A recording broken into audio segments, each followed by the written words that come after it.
So good morning, everybody. My name's Charles Dalleywater, and I'm one of the project coordinators with the Alconbury Flood Group.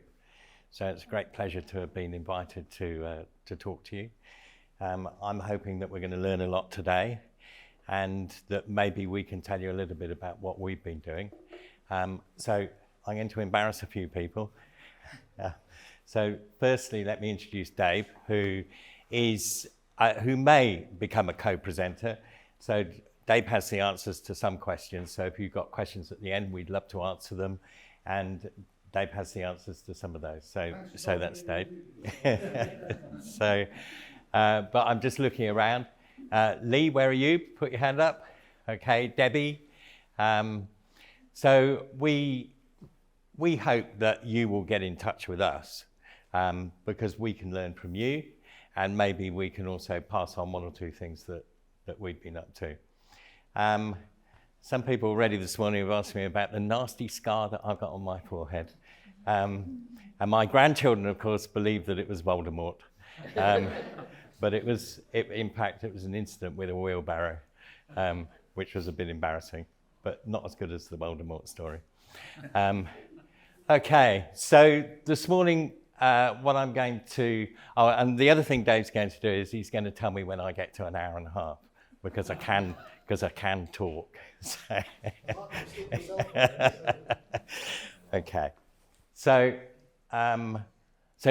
very briefly, what I'm going to tell you this morning is just those things. Why we are a flood group, where we came from, who we are, how we work, and that's really important because I think we're a bit different from our previous incarnations in the Alconburys, what we do and what we want to do next. So, and finally, what we think we've learnt so far. So here's our problem. So this is Alconbury, and this is Alconbury Western, and this is 1998, which was a bad year for flooding. And you can see from historical records, at least, that flooding is a frequent occurrence. We're not quite sure what happened between 1916 and 1947, but we know that 1916 was very, very bad. And in 2020, our most recent flood event, 80 houses were flooded in the two villages.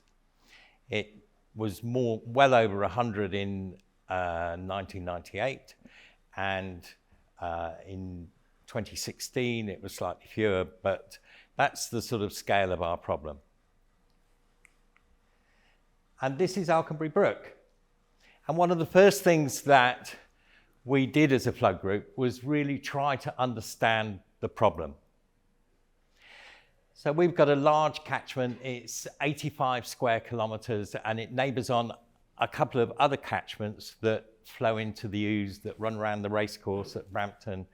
And so our catchment is 85 square kilometres, but the total catchment that runs into the Ouse near the racecourse is 200 square kilometres. So there's quite a lot of flood water.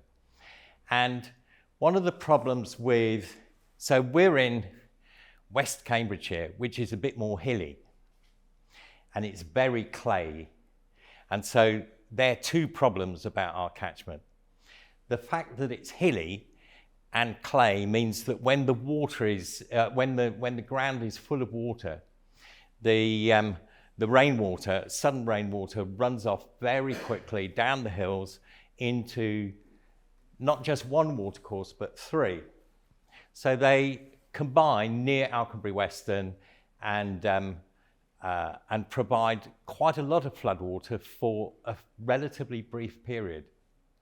So we're not like the Somerset Levels that has floodwater for weeks and weeks. We have floodwater for a few hours, but we have a lot of it. So here are the three brooks that create Alconbury Brook when it gets to the villages. And you can see when they're added together that it's just enough to cause major problems. So we understand that the solution is to slow the floodwater down before it gets to the villages, which means spreading this out. And we can spread it out in a couple of ways. One is, as I said, is to slow it down, and the other is to get the floodwater away quicker at the other end. So we've always got that in mind. So it's a very simple principle, but that's the basis of the sorts of things that we've been thinking about. Okay, so who are we? So we're members of the community and we're parish councillors. I'm not a parish councillor, but the group itself, the core group, consists of parish councillors and members of the community. We were formed after the 2020 flood, and you will remember that that was a difficult time for everybody. So not only did we have our Christmas spoilt by the fact that there was no Christmas for 2020, but we all had water indoors as well. And the aftermath of the 2020 flood was quite difficult as well, because no one was able to meet. As a flood group, we met in threes on the village green when we were taking our daily exercise. That's how we formed, and so thank goodness for things like social media.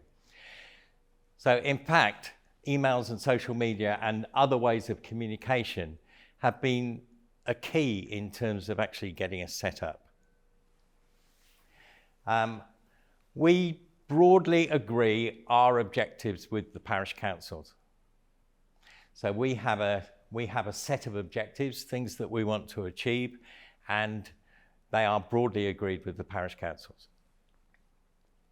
But I think this is part of how we've managed to work faster and maybe a bit smarter, is because we are not the parish council, we don't rely on decision making every month. We rely on decision making every day, and I think that's really important. So we work, although we have common ground, we work independently of the parish councils.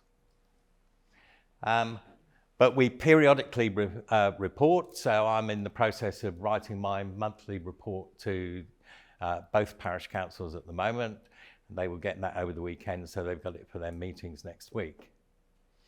The other thing we do is we report to, we've got a very large group of volunteers who are very willing, including a family of 11. And so we keep them in touch. And in addition, all of our supporters. So, for example, Charles and Hilary get a copy, Karen gets a copy from the Environment Agency, Joe gets a copy from the Environment Agency. So we do believe that communication with all of the people that we're working with is really important. So our main objective, of course, is to reduce the risk of flooding in Hamilton, Alconbury Western and Alconbury. And we have been working with many groups to achieve that. And just a few of them. So Tia said, explain some of the acronyms. So here we go. So EA is the Environment Agency, CCC, Cambridgeshire County Council. IDB is the Internal Drainage Board. I think you're hearing from them later on. Natural England. FWAG is the Farming and Wildlife Advisory Group. And all of those have worked with us in a very positive way, I have to say. And the sorts and national highways, and very important, some totally brilliant landowners who we've approached. We've had many cups of tea over kitchen tables and built levels of trust that I didn't think we'd be able to achieve. Okay, so we have been working on an upstream flood alleviation scheme, which is a big engineered thing, and NFM, which I'm sure you know is natural flood management, and also on maintenance and downstream conveyance. And I will touch on some of those projects in a moment. These are our principles, and we think these are really important in terms of where we've got to. So, partnership. we believe that we can't work against people, that really the only way to succeed is all of the agencies and ourselves and the community and the parish councils working together to achieve the outcome that we want. And all of the things that partnership means, which is about developing trust and improved communication and joint projects to build confidence and all of those types of things. So direct action. So every Saturday from now until Christmas, you will see the Alconbury Flood Group out with their shovels and wheelbarrows and their strimmers and whatever. Because we believe that we can make a difference. We can do our own little bit to the process. So knowledge, and we have come from nowhere in terms of understanding flooding to now a point where we can have conversations with agencies about what we're doing. And I think that is so important. Communication and trust, I've mentioned. Resilience. I mean, we have to be resilient people, don't we, to be here, actually, because we are the survivors of a serious incident. But you have to be resilient all the way through. You get knocked back. So, for example, a little while back, one of our landowners decided that he didn't want a pond. And we'd put a lot of work into planning that. That was depressing, but you just pick yourself up and you carry on. So learn rather than blame. This is crucial, really. We don't look back at previous incarnations of flood groups in the village. We don't look at our relationship with the Environment Agency or the County Council or whatever. It's about learning together. We can share things with the Environment Agency and the County Council and all of the other people that we work with and work together. Embedding in communities for the benefit of all and bringing the community on board. So we've had public meetings, we have regular newsletters which help in getting the message over. So this is a fairly recent one. It explains some stuff about NFM on the back. It's an invitation to the public meeting about the flood alleviation scheme on the front and so on. Environmental net gain. So we believe that it's essential from our point of view in terms of it being a core principle, but it's also essential in the context that we're working, the political context that we're working as well.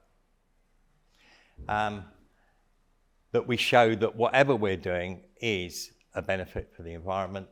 And finally, our final principle is that we're concerned for the character of the villages. Okay, so what do we do?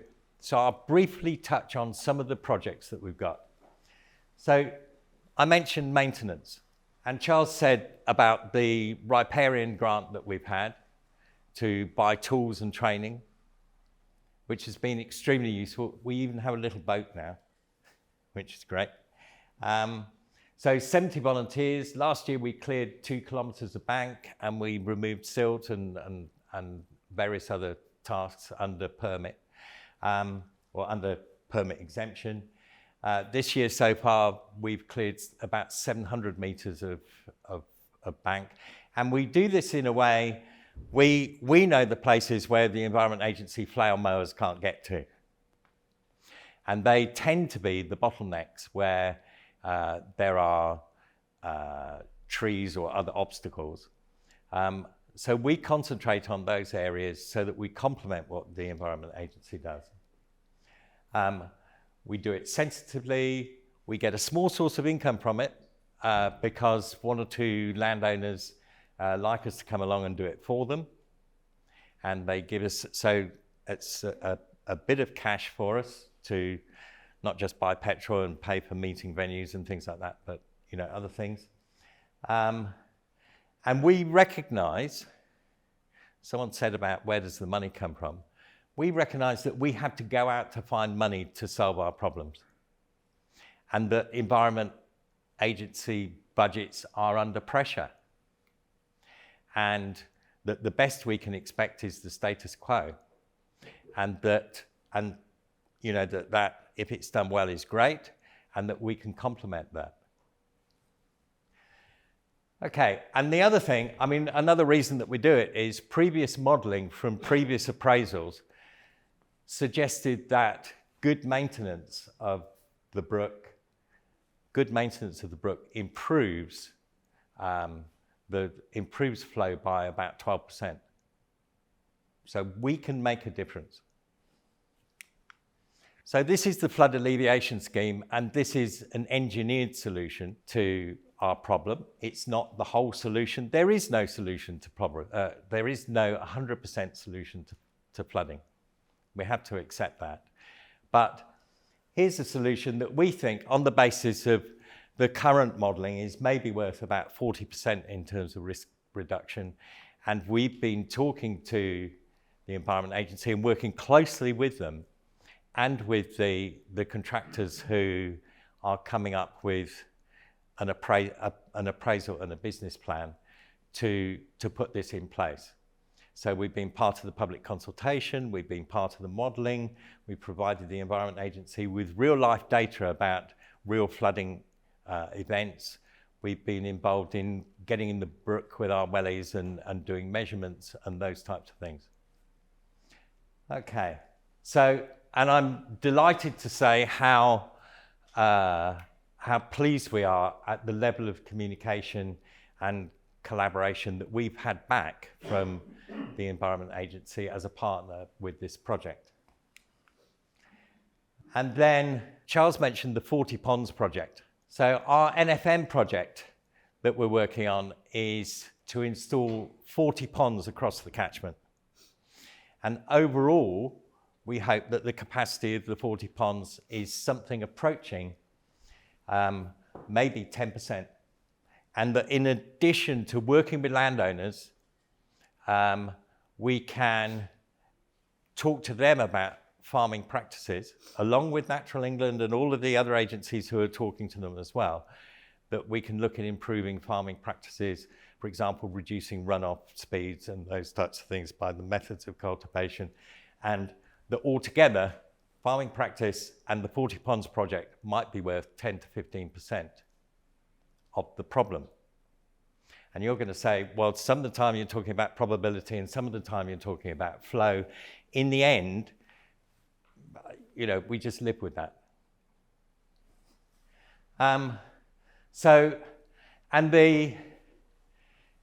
It's quite a challenge for us as beginners in this area, looking for contractors, looking for funding, looking for permits, all sorts of things that are involved in the process of installing ponds.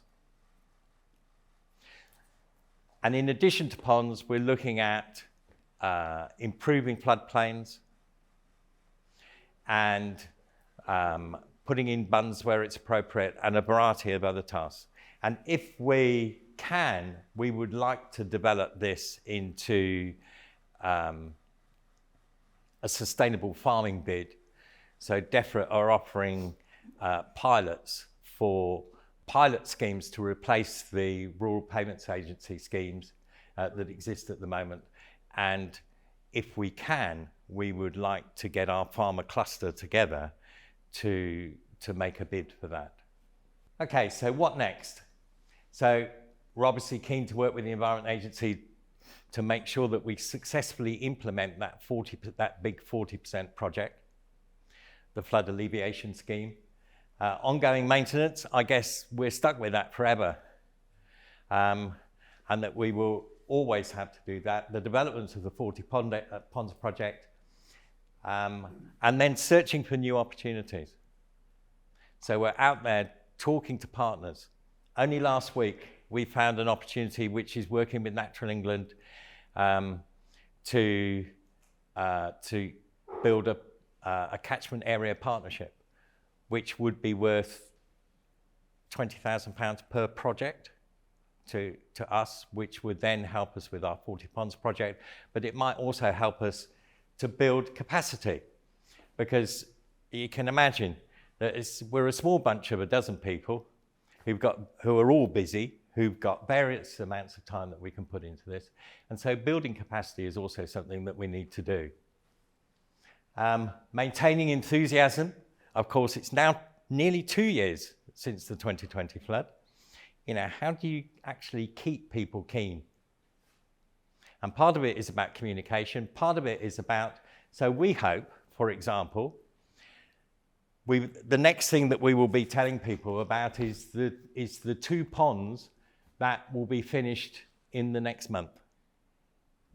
That's something that we will obviously be telling people about. It gives people encouragement and it keeps them interested in what we're doing. And we want to become a registered charity. So at the moment we are a charity, but you need an annual turnover of £5,000. We're nearly there. We're on about 4,999 now. So, so we are nearly in our first year of being a charity, at a point where we can become a registered charity. And that will help us in a number of ways as well. And it gives you credibility. And so does all of the other things that we're doing. To be honest, you know, the more you do, the more credibility you've got. And learning skills and development, which we are always doing, be it hydrology or learning to use a chainsaw. And what have we learned? This is the last slide, I promise. Okay, so the importance of existing relationships and networks. That's true within our own community. So where all of the members of the Flood Group brought all of their networks in, especially Debbie, who was already involved in lots of organisations in the village and whose networking is unparalleled. We learned who does what. So what does the County Council do? What does the EA do? What does Natural England do? Where's the overlap? We learned about boat permits and watercourse permits and legal development certificates. And so we've been learning about those. And there's, you know, every time we do something, there's another set of stuff to learn. And how to set up a charity and a community bank account. And again, Debbie tried 4 different banks before someone would have us. So if you want to know how to set up a community bank account, we can tell you which bank to go to.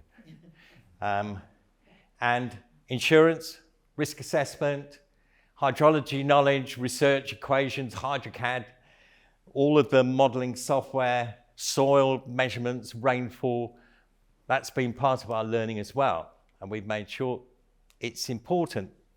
We felt it was important so that we can have professional conversations with partners, that we were genned up a bit. Okay, and the framework for flood alleviation schemes and sources of funding. So we're out there. Someone said, you know, where's the money? Well, we've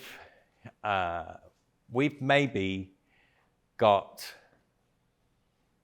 nearly a dozen funding partners already in terms of finding the money for the projects that we've got. And of course, for every fund, there are different objectives, different amounts of overlap. So we're also learning how to tick boxes. So that, ladies and gentlemen, is the Alconbury Flood Group.